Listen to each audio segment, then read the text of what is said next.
for most of his adult life prior to his return to his magical hometown.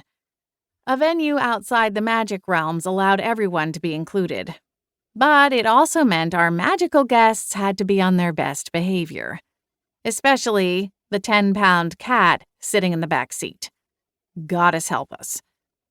Sirens sounded from somewhere on the highway, the ear-piercing squeal temporarily overpowering the cacophony of honking and angry drivers leaning out their windows to shout colorful things at the metal chicken lurching down the road.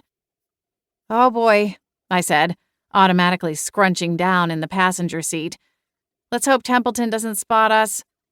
Celine snickered. "Why not? He'd be overjoyed to find us leaving town." I frowned. My familiar refused to take the sheriff's latest threat seriously. After we'd, and by we, I mostly meant Celine, inserted ourselves into a local murder investigation, he'd threatened to have us hexiled from Winterspell altogether. It wasn't as simple as all that, of course. There would have to be a formal complaint, a hearing before a gathering of agents from the Arcane Order, and a drawn-out deliberation period. But if Templeton followed through on the threat and drop-kicked the first domino into motion, there was no telling what might happen. The truth was, since Celine had formally become my familiar, I'd found myself doing things I'd never dreamed of before, and not in a good way. "This is the Winterspell PD," a crackling voice erupted from a bullhorn pointed out a squad car window as it zipped past the line of cars and trucks stacked up behind the chicken. "Pull over the, vehicle." Celine snickered. "I told you we should have packed road trip snacks. I could use some kettle corn right about now." Liana nodded as she pressed her nose to the window. "Ooh, same." The huge metal chicken swung around, its lifeless eyes somehow spotting the squad car, the blue and red lights reflecting off its shiny metal surface. The witch who lived inside the house/chicken fashioned herself as a knockoff version of Baba Yaga, and she and her strange mobile home had been giving the Winterspell PD trouble since the day she arrived in town and parked her chicken at the campgrounds near the lake. Her presence in town was the topic of debate at just about every town hall meeting since, and despite a myriad of tickets and protests, she hadn't yet taken the hint and moved on.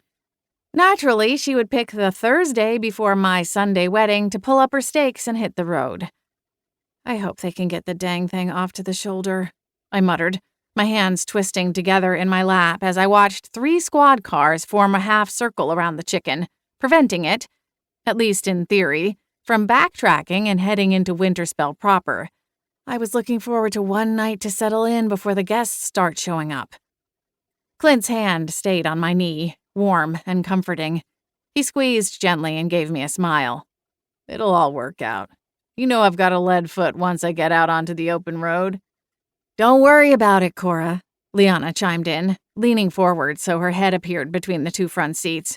"If this takes too much longer, I'll call ahead and let Valerie know we're running a tiny bit late." The wedding wasn't until Sunday afternoon, but we'd booked out the majority of the lodge for the entire weekend. We were scheduled to go for a hike Friday morning and get back in time to welcome the first wave of guests with a fancy brunch.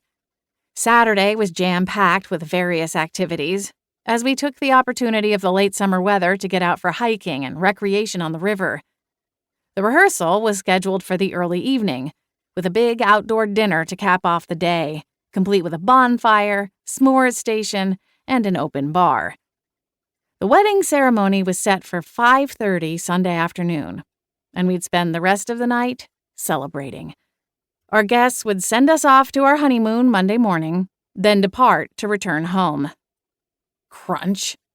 "Ooh," Celine exclaimed, launching over Liana to land on the center console. Ahead, Egbert swung his metal head around and rammed his beak into the flashing bar of lights atop the nearest cruiser. I winced. The officers poured out of their cars and started flinging magic at the chicken. This only seemed to enrage him further, and he spun, knocking into another squad car with his feathered behind. We'd seen the feathers up close, and while they were crafted from lightweight sheets of metal, they still packed a punch.